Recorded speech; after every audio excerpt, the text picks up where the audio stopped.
আজকের এই ভিডিওটি তাদের জন্য যারা বই নিয়ে বসলেই মনে হয় দুনিয়ার সব চিন্তা মাথায় এসে ভর করে। পড়তে বসলেই মোবাইলটা টানে, হাই ওঠে আর মনে হয় ধুর আজ থাক, কাল থেকে একদম ফাটিয়ে পড়ব। কিন্তু তুমি কি জানো এই কাল শব্দটাই তোমার সাফল্যের সবচেয়ে বড় শত্রু?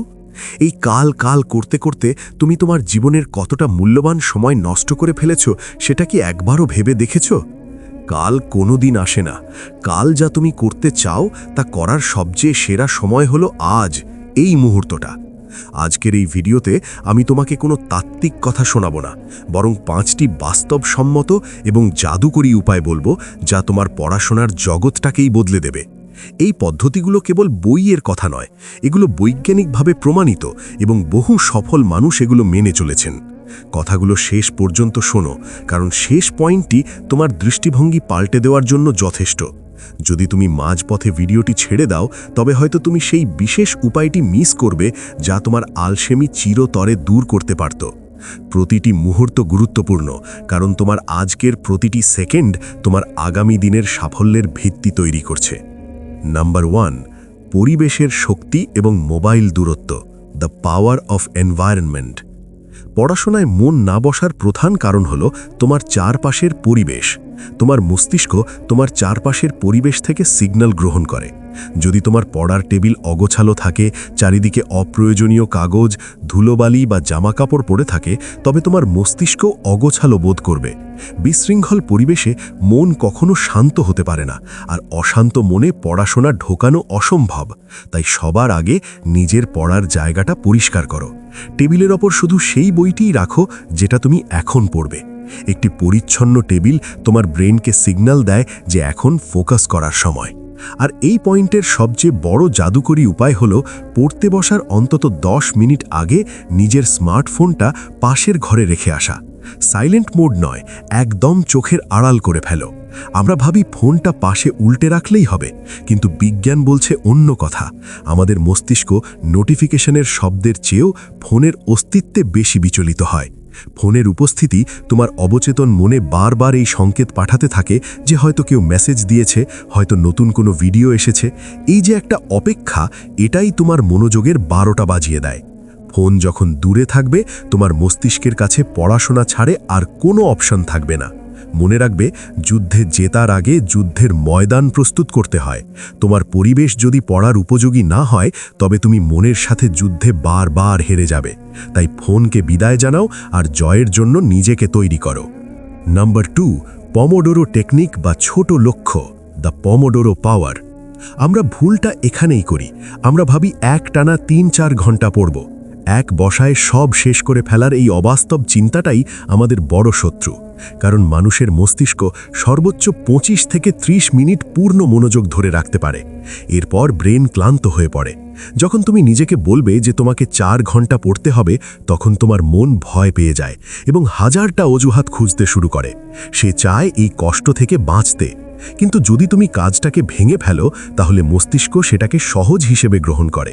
তাই বড় লক্ষ্য বাদ দিয়ে ছোট লক্ষ্য নাও।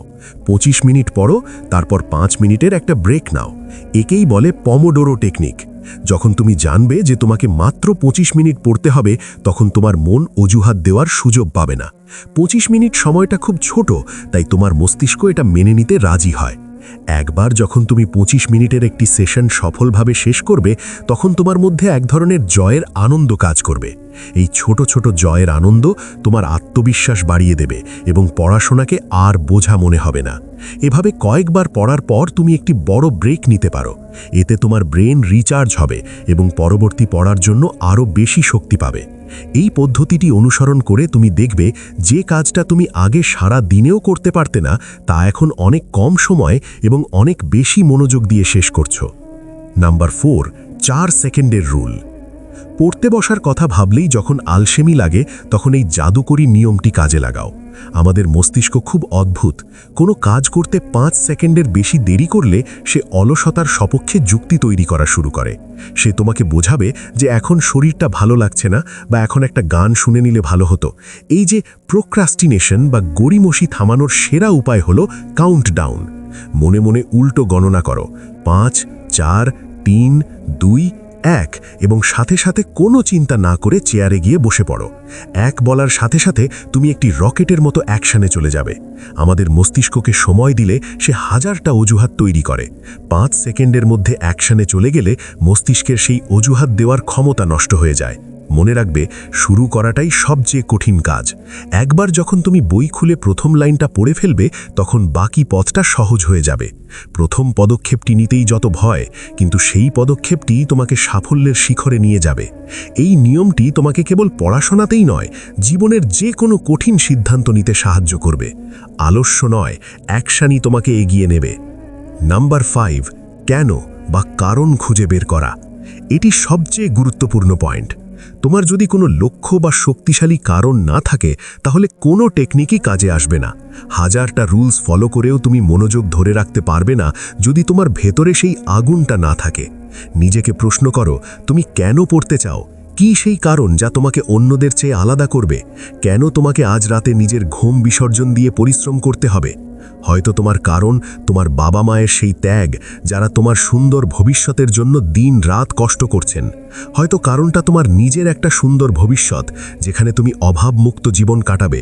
নাকি সেই সব মানুষদের জবাব দেওয়া যারা বলেছিল তোমাকে দিয়ে কিছু হবে না।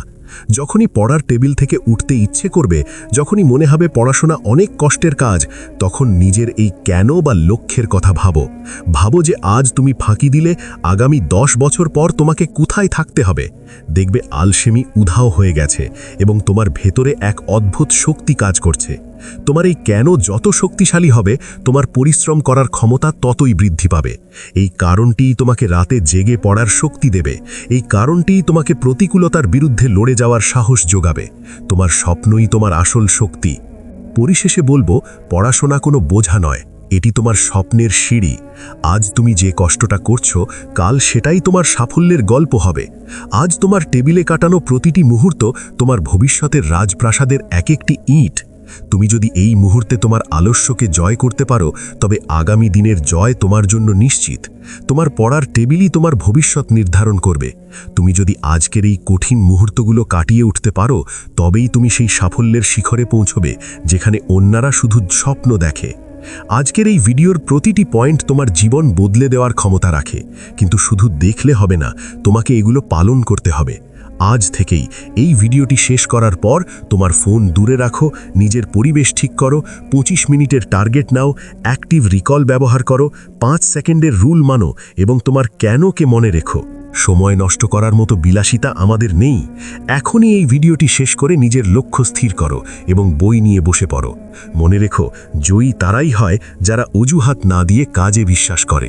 আলস্য তোমাকে সাময়িক আরাম দিতে পারে, কিন্তু কঠোর পরিশ্রম তোমাকে সারা জীবনের সম্মান এনে দেবে। আমি জানি তুমি পারবে, কারণ তোমার ভেতরে সেই আগুন আছে। আজকের লড়াইটা শুরু হোক এখনই।